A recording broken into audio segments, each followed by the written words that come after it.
That's going to move us into the second talk of this session, where we have Andrey Konovalov from Google, who's going to be diving down a bit further in the stack into the kernel itself. Andrey, if you'd like to share your screen. Okay, thank you. So thank you for allowing me to present on Android Security Symposium, and welcome to my talk about memory tagging for the Linux kernel. So my name is Andrey. I am employed by Google, and I mostly work on different bug finding tools for the Linux kernel. Since some time ago, actually also started doing work that is related to security exploit mitigations. And this is where memory tagging actually comes in. And so the plan for today is, first of all, I'm going to introduce my team. I'm going to tell you about different kinds of tools that we have for user space and for the kernel. The next part is going to be about memory tagging itself. I'm going to explain the concept. I'm going to explain what is the current state of memory tagging in Linux and Android user space. And finally, the last part is going to be about the kernel. So my team actually consists of two parts. The first part works on user space, and there we have some bug finding tools like sanitizers. I think people who write C and C++ code have heard of them or have probably also used them.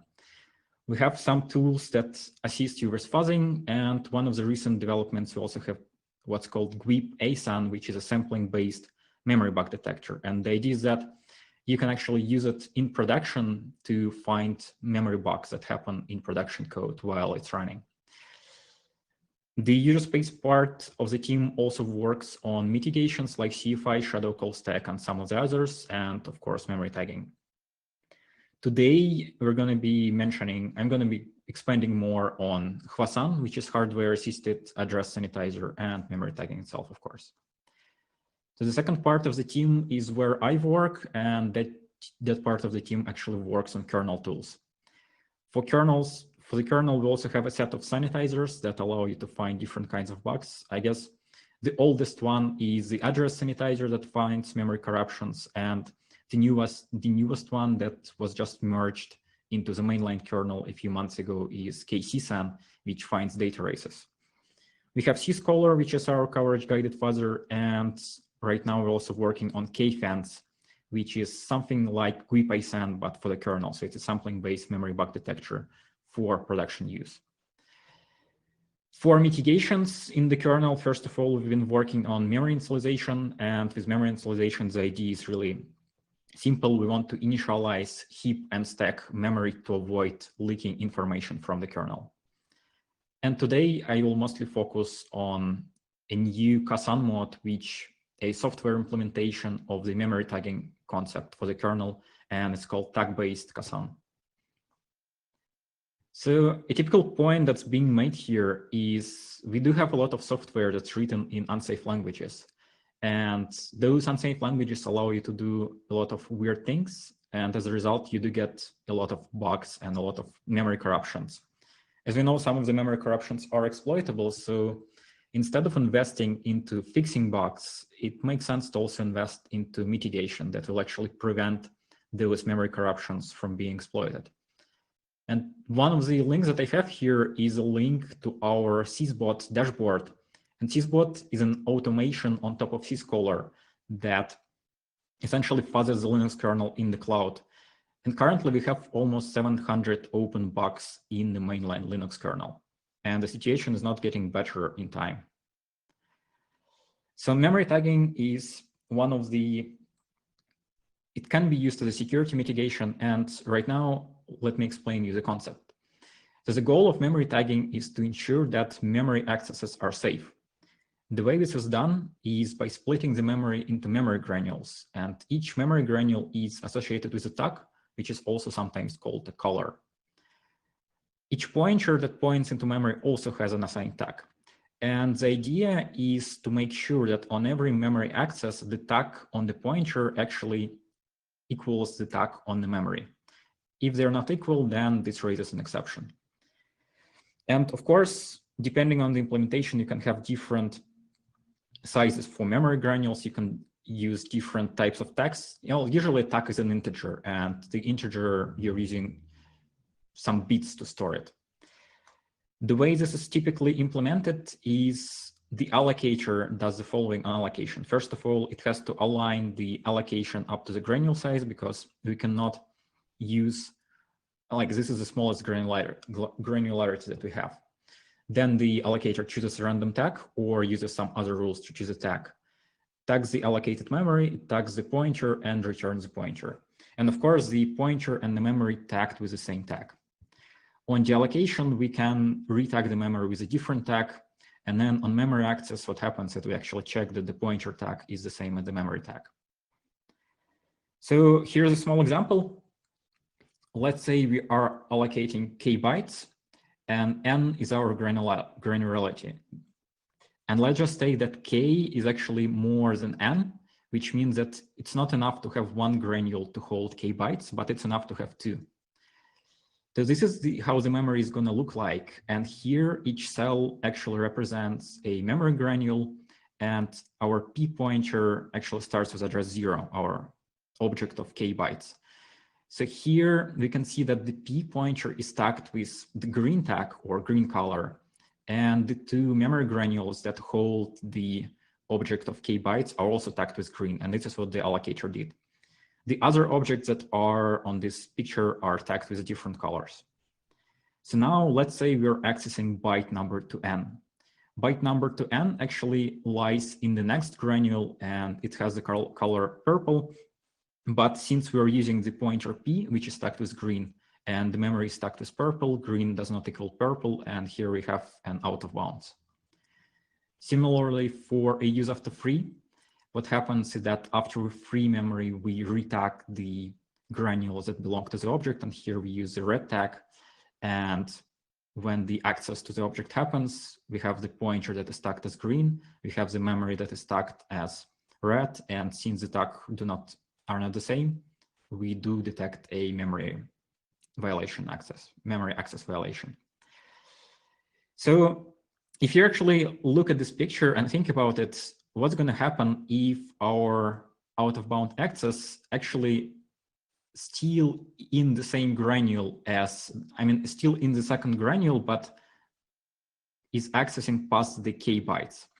So in that sense, that access is not going to be detected, and our bug detection with memory tagging is actually probabilistic. So here's an example. Let's say that our memory granule size is 16, and let's say we use 4 bits to store a tag, which means we have 16 different tag values. And let's allocate 35 bytes. And when we're going to be accessing byte number 40, byte number 40 is going to be actually falling within the third granule. So to hold 35 bytes, we need 3 granules of size 16. And byte number 40 is within the third granule. So in this case, this access will not be detected. If you're going to be actually accessing the next granule, the fourth granule with offset 64, there is still a chance, if the tags are assigned randomly, that the tag on the next granule will actually match the tag on our object. And the chance of this is if we're assigning tags randomly is 1 out of 16. Here we can actually make sure, so it's up to the implementation, but the implementation can make sure that objects that are next to each other in memory actually get different tags.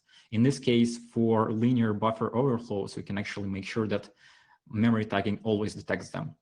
But if we're accessing a very, very far out of bounds, let's say we're accessing 100, 500, then there's no way for us to make sure that the tags are different, and there's still a chance that the tag is going to be the same. And the same happens with use of the free. So let's say we freed the pointer, but that's someone else allocated object on this place, and someone else retagged the memory with a random tag. So in this case, there is still 1 out of 16 chance that the tag on the memory will be the same as we had before. So now this was the description and concept, and a particular implementation of memory tagging has to address the following questions. First of all, we have to choose a particular granule size. We have to decide how many different tags we have and how many bits do we use to store a tag. You have to figure out how to assign and store pointer tags and how to assign and store memory tags. And finally, something has to perform the actual comparison of tags. So one of those questions I'm going to actually answer right now, how pointer tags are stored, because all of the implementations we'll be discussing today are going to be using the same approach. And this approach relies on ARM top-byte ignore. ARM top-byte ignore is an ARM feature that allows you, when enabled, to ignore. So the CPU actually ignores the top 8 bits of any address it dereferences. And you can enable it with setting the TBI bits in the TCR register, and there is a separate bit for the user space, there is a separate bit for the kernel. And since the top byte of any pointer is going to be ignored, we can store any value in the top byte, right? And this way we can actually store the tag that's assigned to the pointer in the top byte.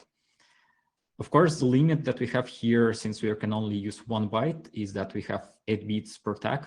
So we can only use 256 different tag values. There are a few memory tagging implementations that are either exist or are in development right now. And the first one is the Spark ADI. And this one I'm not going to be discussing, but it actually exists in some Spark CPUs. It's implemented in hardware, and they use 4-bit tags and memory granules of 64 bytes. The one that I'm going to discuss on the next slide in details is ARM memory tagging extension, and it's being developed by ARM. And finally, right now, we actually have a partially software implementation of the memory tagging concept as a hardware-assisted address sanitizer. I say partially software because it still relies on the top byte ignore, but luckily top byte ignore is present in a lot of modern ARM CPUs. And I'm not going to discuss hardware-assisted address sanitizer right now, because in the third part of the talk, I'm going to be discussing its implementation for the kernel. And let's concentrate on memory tagging for now. So our memory tagging extension has been added in ARM v8.5 not very long ago. And right now, it only exists as a spec, so there is no actual hardware yet. And with our memory tagging, we have granule size of 16. And we have 4-bit tags for memory and for pointers. And the 4-bit tag is actually stored in the top byte, so our memory tagging also relies on the top byte ignore. With our memory tagging extension, the load and store instructions, they will actually compare tags in hardware and make sure that the tag on the pointer matches the tag on the memory. And of course, we have new instructions to manipulate the tags, like set tag values and stuff like that. If you think about it, we have 2 different applications for MTE. And the first one is we can make better and faster debugging and testing tools. For example, right now we have a software implementation, KASAN, and we can actually change it to depend on MTE. It's still going to be a debugging tool, but instead of relying on software, it's going to be using the hardware, which is going to be faster. The same thing we can do for the kernel, and the same thing we can do for our sampling-based tools, for example. The second application is using MTE as a security mitigation, and it can be used in the kernel, it can be used in the user space. And I highly recommend looking at this paper by Microsoft, where they address, so they're trying to figure out what kind of exploitation techniques does memory tagging protect from. And yeah, there is also another interesting point that actually, when you have memory tagging, it turns out that you can, when you're setting the tag on the memory, you can initialize the memory at the same time without no extra cost. So you actually get memory tagging plus memory initialization for the same performance impact. And there is a link here you can follow and find out the details. So this is, let's say we're using memory tagging, or let's say we're using KASAN in user space, and we have a problem. The problem is that when we use top byte ignore, the pointers, the user space pointers will end up with top byte set. But the Linux kernel by default does not expect that. The Linux kernel only accepts user pointers that have 0 in the top byte. So to address this issue, a tagged address API was developed. It took a long time to figure out, but right now it's in the mainline kernel and has been backported to Android kernels 4.14, 4.19, and 5.4, of course. So this is required for KASAN to work, and in the future will be required for MTE. And you can find out more details in the documentation link that I have here. But the general idea is that we just taught the kernel, we explained to the kernel that tagged user pointers are okay in certain cases. And here we come to the current state of MTE in user space. So first of all, for user space MTE, we do have the software implementation that works. And we do actually have an Android open source based image that includes user space apps built with KASAN. And you can just download the image and you can flash it onto your Android device. And this, of course, requires what I mentioned on the last slide, the tagged address API, but this has been merged into Android common kernels. The second thing that we have that will be required for proper user space MTE is more kernel support. And more kernel support is in progress. There are patches on the mailing list and is being discussed for mainline inclusion. It's not in mainline yet, and it's not in Android yet, but hopefully will be at some point. And finally, ARM actually has an emulator that you can try to use, and it has MTE available. Okay, now we come to the third part of the talk, which is about software tag-based KASAN. And initially, it was called kernel KASAN, so we wanted to implement KASAN for the kernel. But at some point, we decided to change the name to better integrate it with the current naming scheme that is used for KASAN. And so for those who don't know, KASAN is a memory bug detector for the Linux kernel. It can find out-of-bounds bugs on heap, stack, and globals, and it can find use after free bugs and some other types of issues, memory issues. It's really easy to use. The only thing that you need to do is to flip config KASAN when you build the kernel, and that's it. Just build the kernel and run it. This tool is really useful in case you want to detect memory corruptions. So let's say you have some memory corruption and you're trying to track it down, but the problem quite often is that memory corruptions actually crash your kernel or your program at some random points because the memory is corrupted. And KASAN tries to detect the corruption as early as possible, preferably at the point where the memory corruption occurred. So when it detects a memory corruption, it's going to print a report like this address was involved, this object was involved, here's the call trace, here was the object was allocated, here's when the object was freed in case it's a use after free, and all information like that. And it actually has a very moderate slowdown in memory overhead, so you can use it for testing, no problem. And this software tag-based KASAN, we just added another mode to KASAN that is based on hardware-assisted address synthesizer. So the original mode that is now called generic is based on user space ASAN, and the tag-based KASAN is based on user space KASAN. And the idea of the new name was, first of all, we rely on memory tagging, so that's why we called it tag-based. And the software part comes from the fact that this does not require any hardware implementation for memory tagging. It does it in software. In the future, we will hopefully have a hardware tag-based KASAN, which will actually use hardware implementation in the form of MTE. And tag-based KASAN can be enabled with config KASAN SW tags, and it's been merged into mainline over a year ago, and it's been backported into Android 4.14, 4.19, and of course it's included in 5.4 since it's after it was merged into mainline. It currently only works with Clang, so it's not supported in GCC. And the original KASAN mod that we had is now called generic, and the idea here is the original mode actually does not depend on any architecture, so it can be used for ARM, it can be used for ARM, x86, and other architectures. There is quite a list right now, actually. Okay, so if you remember when we were discussing memory tagging, for a particular memory tagging implementation, we need to answer these questions. So I'm going to explain to you how KASAN works and then present the answers to all of those questions. First of all, most of the sanitizers, I think even all of the sanitizers that we have, they actually consist of two parts. The first part is a compiler module that inserts instructions around each memory access, and those instructions actually there are the function calls or actual instructions to make sure that the memory access is valid. And we have the runtime part that implements the hooks that are inserted by the compiler that has some annotations for the allocator. For example, in case of tag-based KASAN, we will need to mark the memory as tagged, right? And it puts all of the things together to actually detect bugs.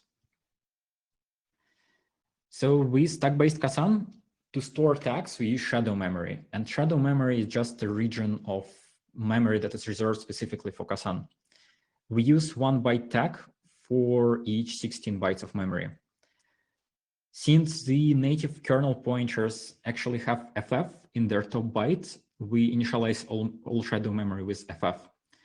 And when it comes to tag values, we actually do have 2 reserved tag values that are not being used when random tags are being generated. The first one is FF, because it's a native kernel pointer tag, like native kernel pointer top byte. And the second one is invalid, which is FE, and we use it for memory that is definitely inaccessible. For example, KASAN actually stores metadata per each allocated object, and this metadata stores handles to stack traces, allocation and deallocation stack traces, and we mark that metadata with FE. And we also mark freed object with the invalid tag.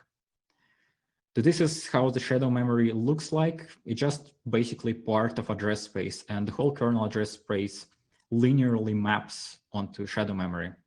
Since each 16 bytes of kernel memory have 1 byte of shadow, we just divide address by 16 or shift it by 4 and add the offset to calculate the address of the shadow memory byte based on the address of the kernel memory.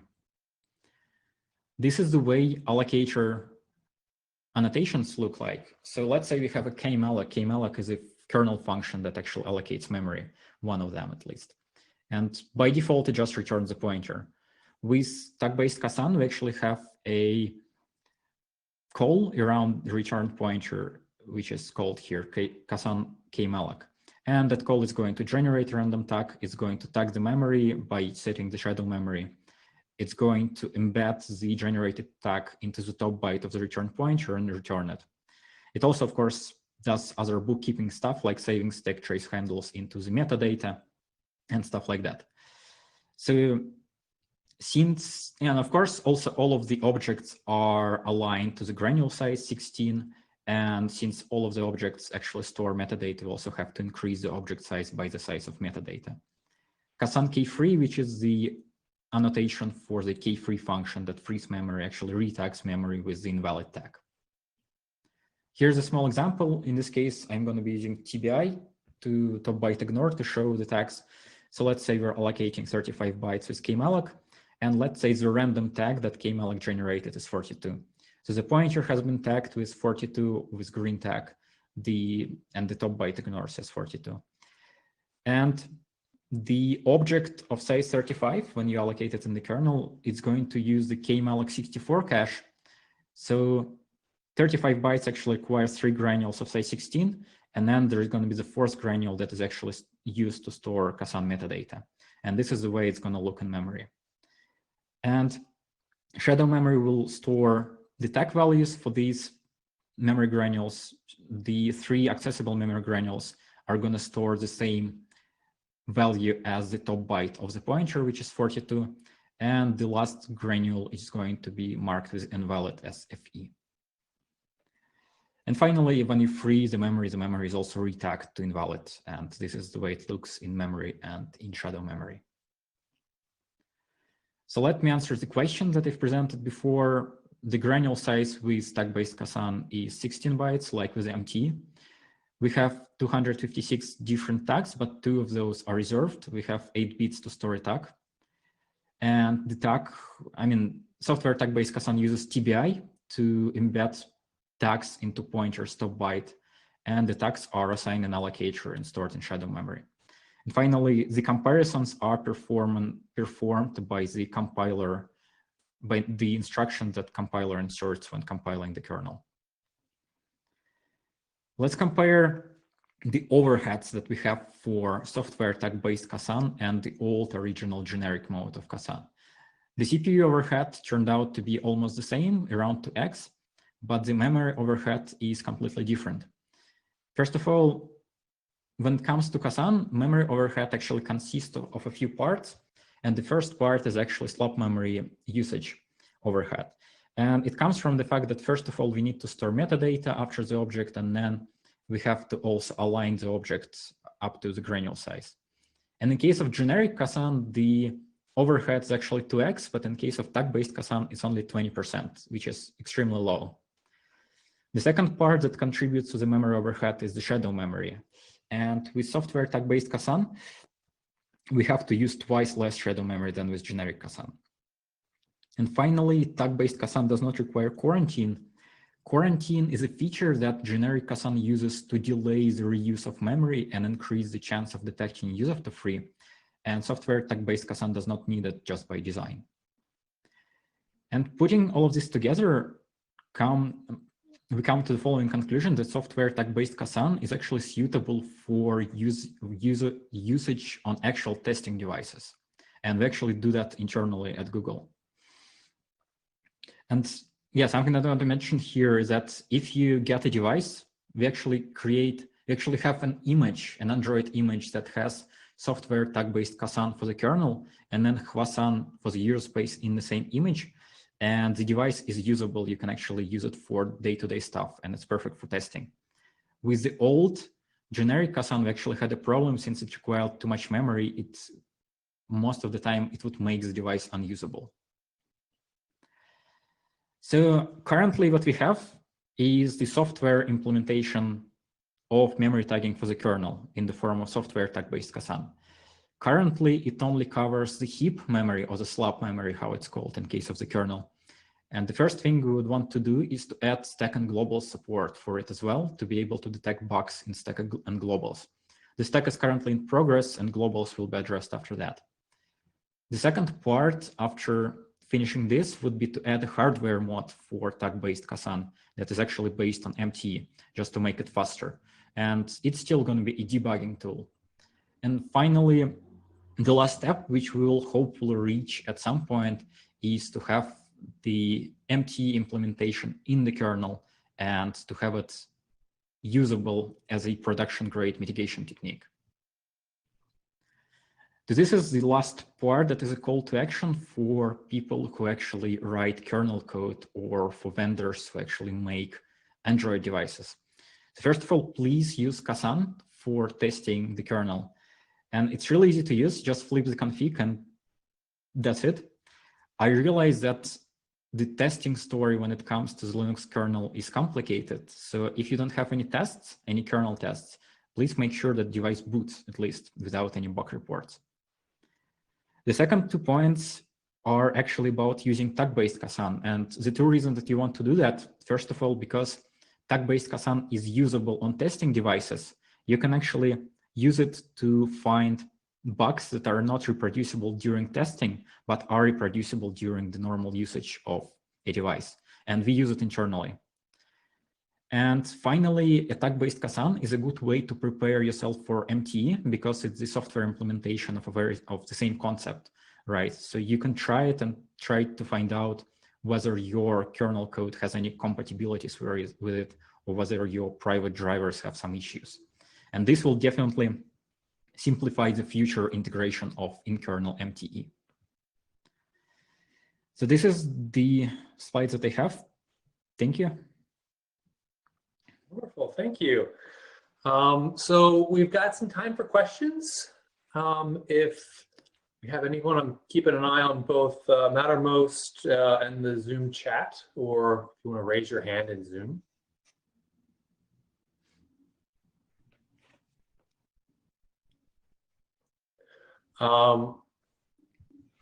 Renee, you're welcome to ask your question. Thanks, Andrey, for the excellent talk on introducing not only that specific KASAN version, but the whole topic of memory tagging, which I think maybe may have been new to some developers, but is something that most of us will have to deal with in the near future. Now, what I was wondering is if you already, if syscaller was now already able to find more kernel bugs by enabling KASAN in your kernel test cases, and if so, how does the Linux upstream kernel community react to another flurry of syscaller bugs coming in? Okay, I see. So syscaller, actually, initially, we've developed the first version of KASAN, the generic KASAN, before we had syscaller. So from the very first moment of using syscaller, we actually had KASAN enabled on syscaller.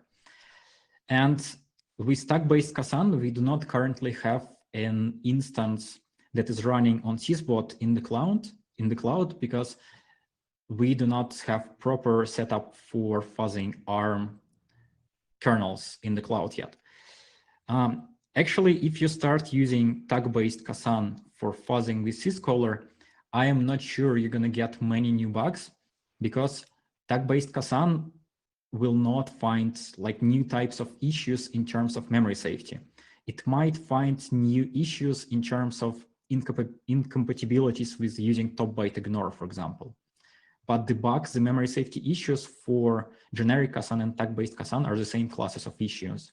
And since tag-based KASAN is actually a little bit weaker than generic KASAN, because the generic KASAN has more capability of detecting really small out-of-bounds accesses.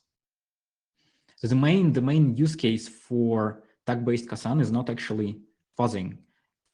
I mean, it can actually be really useful for fuzzing on actual Android devices if you ever do that, because generic KASAN can make the device really slow and unusable, and tag-based KASAN should allow the device to keep up. So you can use it for fuzzing on devices. But for fuzzing in the cloud, I don't think it's going to be very useful. Thanks for clarifying. So as other folks are thinking of potential questions, so again, thank you for the great overview of the topic. It's an area that I'm not particularly familiar with, and I learned a lot throughout the talk. You know, one of the things that you mentioned was there's slowly becoming more and more hardware support for doing these tests. As this hardware support becomes more widely available, do you see potential for these techniques to possibly be used more generally as a runtime defense, or is this always going to be a testing sort of capability? Yeah, so my hope is that eventually we will have, in particular, memory tagging be used as a mitigation and not only for testing. It's like the ultimate goal is to actually have it to be used as a mitigation. So in that context, then, one of the early slides you had talking about how the tagging works and the limitations of which you can actually put in the tag size, it became somewhat probabilistic. Am I right? Correct. So if you think about, you know, probabilistic defenses, of course, are useful, right? ASLR is tremendously useful, but there are ways of getting around ASLR by just trying lots and lots of times. Do you see similar sorts of issues here, or is it the fact that this would be in the kernel make it less so because it's not scalable to try as many times as you would need? Yes, so there are, of course, the probabilistic nature of MT makes it possible to bypass in certain cases. And the initial version that we will have will probably, be vulnerable to those. And again, I'm going to split it into parts. First of all, about the probabilistic nature. So there are some modifications that you can do to memory tagging to make sure that certain bug classes are detected with 100% probability. For example, what I've mentioned with assigning different tags to memory objects that are next to each other in memory. And you can just make sure that the tags are different. For example, you can keep generating a new random tag until you get a tag that is different from the ones that are around those, right? For use of the freeze, there is actually a discussion right now. It's mostly being discussed for user space MTE. I'm not sure if this will be applicable to the kernel. It's about, so those who are interested, you can search for a Mark Us paper. It's called like Mark Us. And so I'm not going to go into details, but the idea is that there is an approach that will actually allow you to detect use of the freeze with something very, very close to 100% probability, maybe even 100%, and without any additional impact. And when it comes to the kernel, actually bypassing MTE when exploiting a bug will be, when we have MTE, will be a very interesting topic for research. And in kernel work, of course, have less flexibility in terms of that we cannot retry to exploit a particular box 100 times, because the first time kernel crashes, it's just going to crash. It's not a user space process, a user space daemon that will just be restarted, right? So in this case, attacking the kernel is harder. And what I remember is that one of the talks of Jan Horn, who is a Project Zero security researcher that works on Linux kernel, he actually mentioned that a particular way that a user might be able to extract tags from the kernel, and by using a particular syscall that allows you to predict whether two regions of memory actually have the same tag. So there are going to be attacks like that for sure. And the probabilistic nature of MT, of course, makes it not 100%, not 100% protection from everything. But my understanding, based on my experiences writing kernel exploits, is that this is going to make writing kernel exploits an order of magnitude harder, or maybe even more. That's awesome.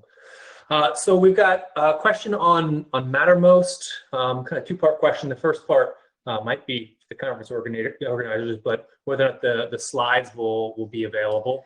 Yes, I will publish them on Twitter in like 10 minutes after the end. Great. And then the second question, which you touched on a little bit kind of informally, but I think the question is a bit more specific. Martin's asking what the expected overhead for hardware implementation is on a mobile device.